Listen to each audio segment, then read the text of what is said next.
하나님의 말씀을 봉독하겠습니다. 사사기 7장 9절에서 18절까지의 말씀입니다. 구약성경 372면에 있습니다. 사사기 7장 9절에서 18절까지의 말씀입니다.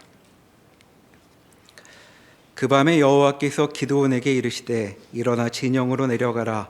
내가 그것을 내 손에 넘겨주었느니라. 만일 내가 내려가기를 두려워하거든 내 부하 부라와 함께 그 진영으로 내려가서 그들이 하는 말을 들으라. 그 후에 내 손이 강하여져서 그 진영으로 내려가라 하시니 기드온이 이에 그의 부하 부라와 함께 군대가 있는 진영 근처로 내려간즉 미디안과 아말렉과 동방의 모든 사람들이 골짜기에 누웠는데 메뚜기의 많은 수와 같고 그들의 낙타의 수가 많아 해변의 모래 많음 같은지라. 기드온이 그곳에 이른즉 어떤 사람이 그의 친구에게 꿈을 말하여 이르기를 보라, 내가 한 꿈을 꾸었는데 꿈에 보리떡 한 덩어리가 미디안 진영으로 굴러 들어와 한 장막에 이르러 그것을 쳐서 무너뜨려 위쪽으로 엎으니 그 장막이 쓰러지더라. 그의 친구가 대답하여 이르되 이는 다른 것이 아니라 이스라엘 사람 요아스의 아들 기드온의 칼이라. 하나님이 미디안과 그 모든 진영을 그의 손에 넘겨주셨느니라 하더라. 기드온이 그 꿈과 해몽하는 말을 듣고 경배하며 이스라엘 진영으로 돌아와 이르되 일어나라, 여호와께서 미디안과 그 모든 진영을 너희 손에 넘겨주셨느니라 하고 300명을 세대로 나누어 각 손에 나팔과 빈 항아리를 들리고 항아리 안에는 횃불을 감추게 하고 그들에게 이르되 너희는 나만 보고 내가 하는 대로 하되 내가 그 진영 근처에 이르러서 내가 하는 대로 너희도 그리하여 나와 나를 따르는 자가 다 나팔을 불거든 너희도 모든 진영 주위에서 나팔을 불며 이르기를 여호와를 위하라, 기드온을 위하라 하라 하니라. 아멘.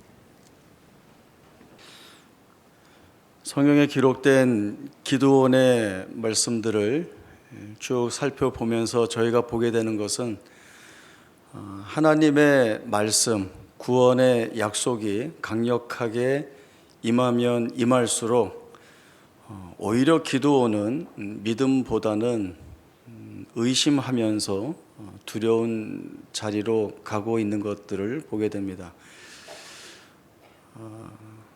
하나님이 말씀을 주시는데 왜 두려워하고 불안해하면서 의심을 하는가라고 살펴보면 비록 하나님의 말씀은 받고 있지만 그 하나님의 말씀을 자기가 보고 있고 또 자기가 인지하고 있고 또 자기가 살피는 조건과 한계 속에서 결정을 하고 있기 때문에 그렇습니다. 하나님이 하실 일들에 대한 기대는 갖지 못하고 이 상황에서 이렇게 가면 결과는 이럴 수밖에 없다라고 하는 전적인 기드온의 판단이 믿음으로 나아가는 그 길을 가로막고 있습니다. 미디안 연합군과 전쟁을 앞두고 소집된 이스라엘 백성들은 32,000명이었습니다. 성경에 기록된 적군에 대한 표현을 보면 메뚜기 떼와 같고 그들이 타고 온 낙타가 해변의 모래와 같다 이렇게 표현되듯이 비교할 수 없을 정도로 많은 적군들이 와서 대치하고 있는데 하나님은 32,000명이 많다라고 말씀하시면서 여기에서 덜어내는 작업을 하십니다. 두려운 자는 돌아가라 이렇게 해서 22,000명이 돌아가고 또 물 마시는 모습을 보면서 내가 판단하겠다라고 해서 또 9,700명을 돌려보내고 결국 300명만 남게 됩니다. 32,000명이 와서 300명이 남았으니 채 1%도 되지 않은 인원들이 남아있고 하나님이 이렇게 해 나가시는 모습을 보면서 기드온이 생각할 수 있는 것은 이제 전쟁을 어떻게 하지라고 하는 근심과 염려밖에는 없습니다. 앞서 말씀드린 대로 모든 상황을 기드온은 전적으로 자기가 판단을 합니다.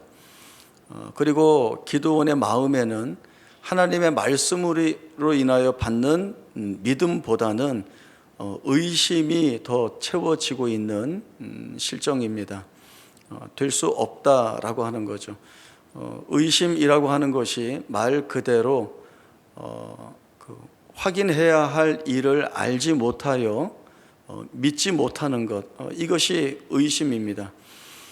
의심이 있으면 믿음을 가질 수가 없습니다. 우리가 잘 알고 있는 대로 아주 작은 믿음이라고 하더라도 이것이 금방 몸집을 불려서 큰 의심이 되어가고, 그러다 보면 그 무엇도 순종해 갈 수 없는 자리로 내몰리게 됩니다.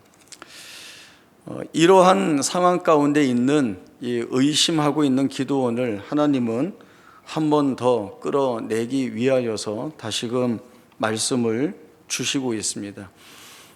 너는 부하를 데리고 미디안 진영으로 내려가라. 내려가서 그들이 하는 말을 들어봐라. 들으면 이후에 내 손이 강해질 것이다 라고는 말씀을 주십니다. 내려가서 무슨 말씀을 듣게 하시기에 그 말을 들으면 강하게 될까라고 하는 생각을 기드온이 했을 것이고, 사실 지금까지 두려워하고 의심하는 기드온으로서는 미디안 진영 가까이까지 내려가는 것도 버거운데, 하나님이 강력하게 말씀하시니 사실은 떠밀려 내려간 듯이 보입니다. 내려가서 들은 이야기는 바로 이것입니다. 두 적군이 이야기를 나누는데, 한 사람은 자기가 꾼 꿈을 이야기하고 또 한 사람은 그 꾼 꿈을 듣고는 해몽을 해줍니다.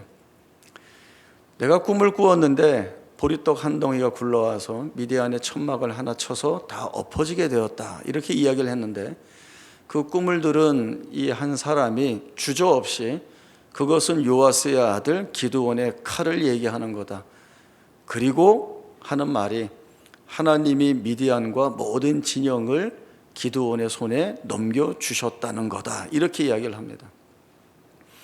이 이야기를 듣고 기드온은 하나님을 경배하고 돌아와서 300명의 군사를 깨워 일어나게 하고 전쟁에 참전하게 됩니다. 사실 이 부분이 말씀을 읽을 때마다 재미있기도 하고 이상하기도 합니다. 참 아이러니한데요. 하나님이 계속 주신 말씀이 뭐예요? 내 손을 통하여 이스라엘을 구원하겠다, 내 손에 넘겨주리라, 내 손에 넘겼다라고 하는 말씀입니다. 그럼에도 자기의 인식의 한계와 안목에 갇혀서 여전히 믿지 못하고 두려워하던 이 기드온이 자기 군사도 아니고 적군 둘이서 꿈과 해몽을 나누는 이야기를 듣고는 그 즉시 마음이 바뀌어서 전쟁에 참전하게 됩니다. 이들이 한 이야기가 뭐였다고요? 이건 기드온의 손에 우리 모두를 다 넘겨주겠다는 얘기다. 하나님이 하신 말씀하고 뭐가 다릅니까?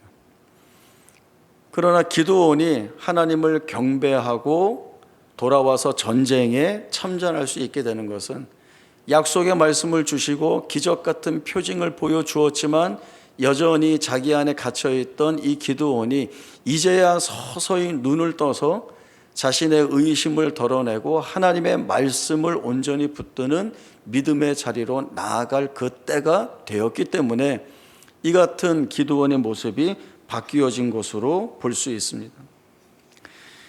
현실로 보면 이길 수 없는 전쟁 앞에 있습니다. 그러나 하나님의 말씀은 이 전쟁에서 이길 것이라는 겁니다. 이때 중요한 것은 하나님의 말씀을 붙들고 믿음을 가져야 하고, 믿음을 가졌다고 하면 순종해야 합니다. 지금 기드온의 상황에서 믿음을 갖고 순종을 한다고 한다면 하나님이 이기게 하실 거야만 있는 것이 아니라 말도 되지 않는 그 적은 인원 300명을 데리고 전쟁에 참전해야 하는 겁니다. 전쟁에 뛰어들어야 하는 겁니다. 그것이 믿음 있는 순종의 모습이죠. 아무리 믿음의 고백을 한다 하여도 이 전쟁에 참전하지 않으면 하나님께서 이 전쟁을 통하여 이스라엘을 어떻게 구원하실지를 경험할 수가 없습니다. 하나님이 어떤 놀라운 역사로 일하시는지를 전혀 볼 수가 없게 되는 것입니다. 이런 일들이 우리에게도 얼마나 많이 있는지 모릅니다. 여러분, 독도 가신 분 계세요? 독도. 예. 저는 아주 오래전부터 이 독도를 좀 가보고 싶었는데요. 예. 독도를 가려면 먼저 울릉도에 가야 됩니다. 예. 독도로 바로 가는 배편은 없습니다. 울릉도에 가야 되는데 울릉도에 가는 배를 여러 지역에서 탈 수 있는데, 예를 들어 포항에서 탄다고 한다면 배를 타고 3시간 반 걸리면 울릉도에 도착할 수 있습니다. 그리고 그 울릉도에서 날씨가 좋고 파도가 괜찮으면 다시 배를 1시간 반 타고 들어가야 독도에 들어갈 수 있습니다. 저는 정말 하나의 버킷리스트입니다. 꼭 가보고 싶다 하는데 아직 못 갔습니다. 왜냐하면 제가 배멀미를 너무 심하게 해요. 자동차나 기차, 비행기는 한 번도 별로 멀미를 한 적이 없는데, 배라고 하는 배는 타면은 여지없이 멀미를 합니다. 멀미 해보신 분들은 알겠지만 얼마나 괴로운지 몰라요. 제가 이 얘기를 하면 아주 많은 분들이 귀에 뭘 붙여보세요, 공복에 커피를 드셔보세요, 멀리 바라보면 멀미가 가라앉습니다, 아예 수면제를 드시고 주무세요 하는데 다 해봤습니다. 다 했는데도 멀미를 너무 심하게 해요. 내가 멀미하는 게 너무 심하고 힘드니까 난 아무리 독도 보고 싶어도 안 갈래 라고 하면 평생 독도에 실제로 발을 디뎌볼 수는 없습니다. 그러니까 어떤 결심을 해야 되는가 하면, 아무리 내가 죽을 것 같이 멀미를 하면서 그 고생을 하더라도 독도에 내 발을 딛고 태극기 들고 사진 한 장 찍어 보고 싶다라고 하면 여기를 가야 하는 겁니다. 직접 가야 하는 겁니다. 아무리 힘들고 어려워도 포항에서 울릉도 가는 배 타고 거기서 죽을 것 같이 고생하고, 그리고 다시 거기에서 독도로 가는 배 타고 고생하더라도 가야 되는 겁니다. 가야 실제를 볼 수 있고 경험할 수 있습니다. 순종은 믿음의 시작입니다. 믿음이 없이는 하나님의 말씀에 순종할 수가 없습니다. 그런 면에서 볼 때 믿음이라고 하는 것은 바로 하나님을 바르게 아는 데에서 시작한다고 말할 수 있습니다. 하나님이 이스라엘의 어떤 하나님이시냐, 하나님이 내 생애에 어떤 일들을 행하시는 하나님이시냐를 알아야, 바르게 붙들어야 거기에서 믿음이 드러나고, 그리고 그 믿음이 순종의 자리로 나아가게 하는 원동력이 되는 것입니다. 기드온이 300명 군인에게 한 이야기를 한번 잘 보십시오. 뭐라고 얘기하는가 하면, 일어나라, 여호와께서 미디안과 모든 진영을 너희의 손에 넘기셨다. 하나님이 기드온에게 하신 말씀을 이제는 이 담대해진 기드온이 자기를 따르는 300명 군인에게 선언하고 있습니다. 그리고 뭐라고 하죠? 너희는 다 일어나서 내가 하는 대로만 해라 라고 이야기를 합니다. 전쟁에 어떻게 싸우러 들어가는가 하면 300명의 손에는 무기가 들려있지 않습니다. 칼이나 창이나 화살 전혀 들려있지 않습니다. 그들이 들고 있는 것은 횃불과 빈 항아리와 나팔밖에는 없습니다. 어떻게 이것 가지고 전쟁을 할 수 있겠는가라고 하는 거죠. 항아리 깨뜨리고 횃불 높이 들고 나팔 불면서 소리 지르는 게 다입니다. 그러나 이스라엘의 역사를 보면 하나님께서 행하시는 특별한 전쟁들은 다 이러한 형태의 전쟁이었던 것들을 보게 됩니다. 홍해를 가르셔서 애국 군대를 수장함으로 이스라엘을 승리케 하신 하나님, 너무나 견고하게 세워진 여리고 성벽이 소리를 지름으로 무너져서 이스라엘을 승리케 하신 하나님, 아모리 연합군을 쫓는 여호수아가 해와 달을 멈추어 달라는 기도를 들으시고 그대로 하심으로 인하여서 이스라엘을 승리케 하신 하나님이십니다. 그러면 사실 우리는 홍해가 갈라지고 소리치는 것에 성벽이 무너지고 해와 달이 서는 그런 초월적인 것에 시선을 많이 빼앗기게 되는데, 이런 특별한 전쟁에서 우리가 생각해 봐야 할 것이 있습니다. 왜 하나님은 전쟁을 이렇게 하시는가입니다. 왜 하나님은 이렇게 전쟁을 하실까요? 적들보다 더 많이 이스라엘 군사들을 준비하고 적들이 가지고 있는 무기보다 더 강력한 무기를 갖고 해서 쉽게 이기게 하는 방법이 아니라 이길 수 없을 것 같은 전쟁의 상황을 만들어 놓고 왜 이런 기적들을 동원해서 이기게 하시는가? 사실 우리는 홍해가 갈라지거나 성벽이 무너지거나 해와 달이 서는 것이 아니라 왜 이렇게 하시는가? 그것은 바로 자기 백성을 승리케 하시려는 하나님이 이 전쟁에 참전하고 계시다는 것. 이 하나님이 참전하고 계시는 이상 이스라엘은 승리할 수밖에 없다라고 하는 사실을 이스라엘 백성들에게 충분히 드러내 보여주고 싶으신 것이 바로 하나님의 마음이신 것입니다. 미디안 연합군과의 전쟁에서 이스라엘 백성들은 손에 무기가 없습니다. 그러나 그 무기를 들지 않은 전쟁에서 이스라엘 백성들은 승리했습니다. 단 하나의 승리의 이유라고 한다면 하나님께서 그들을 위해 싸우신 것입니다. 이것 외에는 다른 이유는 전혀 없습니다. 옛날에는 차라고 하는 개념은 엑셀레이터 페달을 밟으면 앞으로 가고 브레이크 페달을 밟으면 서고 그리고 진행 방향을 핸들로 조정하는 것, 이게 답니다. 그러나 이제 시간이 지나면서 기술이 좋아지면서 이 차에 안전장치들이 많이 장착되게 되어 있습니다. 여러 가지 장치들이 많이 있죠. 에어백도 있고 ABS 브레이크 시스템도 있고, 그 중에 차체 자세 제어 장치라고 하는 게 있습니다. 이게 뭔가 하면 이렇게 커브길을 돌게 되면 안전하게 주행하려면 속도를 줄이고 들어가야 됩니다. 이 커브길에서 속도를 줄이지 못하면 도로를 원심력에 의해 이탈하게 되고 사고가 나게 되죠. 사고가 나면 운전자가 다치게 됩니다. 옛날에는 이 모든 것들을 전적으로 운전자의 능력과 판단에 맞추고 있었다면 요즘 차는 그러지 않습니다. 요즘 차는 위험을 스스로 감지합니다. 그래서 커브길을 들어가는데 차가 속도를 줄이지 않으면 자기가 줄여요. 자기가 줄이고 그마저도 여의치 않으면 차체가 미끄러지지 않도록 각각 4개의 바퀴에 브레이크 압력을 다르게 주고 엔진의 출력을 높였다 줄였다 합니다. 무슨 말씀인지 모르죠. 이게 어쨌든 그냥 차가 사고 나지 않고 안정적으로 그 커브길을 잘 운행해 나가도록 이 차가 알아서 한다는 거예요.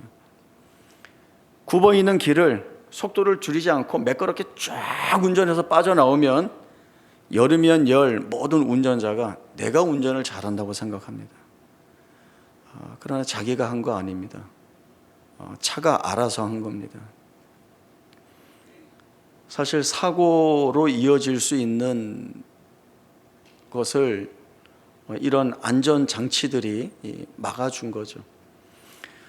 우리가 살아가다 보면 하나님께서 인도해 주셨다, 하나님께서 은혜를 주셨다, 참 감사하다, 이렇게 고백할 일들이 있습니다.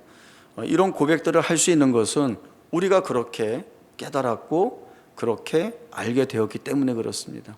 그러면 우리가 이런 감사의 고백을 하는 것만 하나님이 이렇게 보호하시고 인도하시고 이끄신 은혜가 있었던 것인가? 전혀 그렇지 않습니다. 우리가 알지 못하고 깨닫지 못하고 인지하지 못하고 다 놓치고 있는 부분에서도 하나님은 우리에게 은혜를 더하시면서 우리를 지키시고 보호하시고 이끌고 계십니다. 문제는 우리가 모를 뿐이라는 거죠. 우리가 평탄하게 아무 일 없이 지내온 것 같지만 우리의 삶에 하나님의 은혜가 얼마나 무한하게 부어져 있는지 모릅니다. 이것이 하나님의 신자의 가장 귀하고 중요한 고백이 되어야 합니다. 내 삶의 모든 것들을 하나님이 붙들고 계십니다 라고 하는 겁니다. 저희 시편 121편 1절에서 8절까지의 말씀 찾아보겠습니다. 저희 신년 새벽 예배 주간 때 함께 나누어 봤던 말씀인데요. 시편 121편 1절에서 8절까지의 말씀을 한 절씩 교독을 하겠습니다. 121편 1절부터 봅니다. 내가 산을 향하여 눈을 돌리라. 나의 도움이 어디서 올까? 여호와께서 너를 실족하지 아니하게 하시며 너를 지키시는 이가 졸지 아니하시리로다.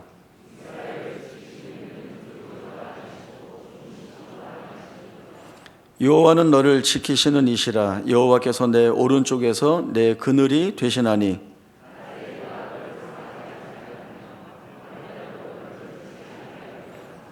여호와께서 너를 지켜 모든 환난을 면하게 하시며 또 내 영혼을 지키시리로다.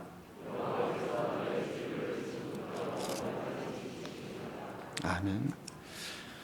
성전을 향하여 올라가는 한 순례자가 묵상을 하고 있습니다. 그 묵상의 내용은 지금까지 살아온 생애에서 하나님은 어떤 하나님이셨는가, 그리고 앞으로 살아갈 생애에서 하나님은 어떤 하나님이 되실까라고 하는 겁니다. 그래서 질문을 스스로 던지죠. 나의 도움은 어디서 올까라고 하는 것이고, 그리고 답도 스스로 던집니다. 나의 도움은 천지를 지으신 여호와에게서로다라고 하는 답을 하고 있습니다. 수없이 많은 고난 가운데에서 허덕일 때, 비참하고 비탄한 자리에서 울 수밖에 없을 때, 절망에 빠져 아무것도 하지 못할 때라도 천지를 지으신 하나님께서 나를 붙들고 계시다. 이 하나님이 나의 힘이시며 나의 도움이 되신다라고 하는 것, 바로 이것이 하나님의 성전을 바라보며 올라가는 순례자가 하나님께 올려드릴 가장 귀한 믿음의 고백이 됩니다. 이 귀한 믿음의 고백을 만들어내시는 것은 하나님의 하나님다우심입니다. 우리가 어떠한 자리에 있든지 간에 같이 가자 말씀하시고 나와 함께 가니 두려워하지 말라라고 하는 말씀을 주십니다. 이 하나님이 함께 가시는 길, 이 하나님이 붙들어 주시는 길은 무너질 수가 없는 것입니다. 우리는 우리 스스로 해결할 수 없는 일들을 맞닥뜨리게 될 때에 얼마나 고통스러운지 모릅니다. 그리고 우리는 본능적으로 도움을 구할 수밖에 없습니다. 누가 나를 도울까? 여기에서 벗어나려면 어떤 지혜로운 방법이나 판단을 해야 할까? 무엇이 내 힘이 될 수 있을까라고 하는 것들을 급하기 때문에 세상에서 찾을 수밖에 없고 사람에게서 찾을 수밖에 없습니다. 그러나 시편 121편 순례자의 고백처럼 우리의 진정한 도움이실 분은 하나님 밖에는 없다라고 하는 귀한 고백을 올려드리고 있습니다. 모세가 신명기 33장에서 이스라엘 백성들을 향하여 불렀던 그 노래 가운데 참 즐거운 마음으로 부른 노래가 있습니다. 여수론이여 하나님 같은 이가 없도다. 그가 너를 도우시려고 하늘을 타고 궁창에서 위엄을 나타내시는도다. 이스라엘이여 너는 행복한 사람이로다. 여호와의 구원을 너같이 얻은 백성이 누구냐? 그는 너를 돕는 방패시요 내 영광의 칼이시로다. 하나님께서 이스라엘 백성들을 책임지고 계십니다. 그리고 하나님의 백성을 가장 영광된 존재로 만들어내시기 위하여 그들의 모든 생애에 이 하나님이 동행하고 계십니다. 이스라엘 백성들이 철저하게 고백해야 하는 것은 하나님이 지금 어디 계시냐라고 하는 의심, 아무리 함께 계신다 하여도 그 하나님이 무엇을 하실 수 있느냐라고 하는 두려운 비명 가운데에서 하나님이 실제로 드러내 보여주신 역사, 홍해를 갈라내시고 연합군들을 무찔러 내시고 칼에 죽은 자보다 우박에 맞아 죽은 사람이 더 많게 하시고 만나를 먹이시고 반석에서의 생수를 마시게 하신 그 하나님을 보게 함으로 인하여 이 하나님이면 우리의 진정한 도움이 되신다, 이 하나님 붙들고 사는 것이 모세가 노래하고 있는 것처럼 우리의 복이다 라고 하는 것들을 알아야 하는 겁니다. 그 자리에 나아가야 하는 것이죠. 하나님이 이 자리로 우리를 이끌어내시고 있습니다. 하나님은 저희와 이 싸움을 하고 계십니다. 의심과 불안과 두려움 속에 한 발도 내딛지 않으려고 하는 우리를 나와 함께 가자, 내가 가니 너가 갈 수 있다 라고 우리를 붙들고 말씀해 주시면서 우리가 가야 할 그 현신의 길에 두렵지 않게 발을 내딛도록 우리를 이끌고 계십니다. 순종이 뭐라고요? 발을 내딛는 겁니다. 내디뎌야 하나님이 무엇을 하시는지 볼 수 있습니다. 전쟁을 두려워하고 돌아간 사람들은 적은 수로 이 많은 대적을 무찔러 이긴 그 승리의 감격을 맛볼 수가 없습니다. 하나님이 어떤 일을 이루어 내셨는지를 그 현장에서 경험한 사람이 아니고는 할 수 없는 고백 가질 수가 없습니다. 여러분 뛰어드십시오. 발을 내디디십시오. 그리고 거기에서 하나님이 무엇을 하시는지 똑똑히 보셔서 더욱더 견고한 믿음의 자리에 올라가 하나님이 우리를 목적하시는 그 영광의 자리에 세우셨을 때 하나님, 우리가 하나님으로 인하여 행복한 사람이 맞았습니다, 할렐루야, 하나님 찬송합니다 라고 하는 귀한 고백이 끊이지 않는 그 고백을 드릴 수 있는 우리의 복된 생애가 될 수 있기를 바랍니다. 기도하겠습니다. 하나님 아버지, 은혜를 감사합니다. 우리의 살아가는 날들을 돌아보면 고통과 신음할 것들과 아픈 것과 눈물밖에 보이지 않습니다. 그러나 이 길에도 하나님께서 우리와 함께 하시며 주의 은혜를 담아주셨고 우리의 믿음을 견고케 하사 하나님 붙들고 발걸음 내딛도록 이끄셨습니다. 하나님, 더욱더 우리가 믿음 있는 마음으로 이 길을 걸어가기를 소원합니다. 하나님, 지금까지 우리와 함께하여 주신 것처럼 앞으로 우리의 살아갈 모든 날들 가운데 동행하시겠다는 그 약속으로 우리와 함께 하시니 두려워하지 않고 우리의 현실을, 우리의 삶을, 우리의 생애를 믿음을 가지고 발을 내디뎌 살아가는 우리 모두가 되게 하여 주옵소서. 영광의 찬송으로 만드시는 하나님의 손길을 붙들고 찬송하며 나아가는 우리 모두가 되게 하여 주옵소서. 거룩하신 예수님의 이름으로 기도하옵나이다. 아멘.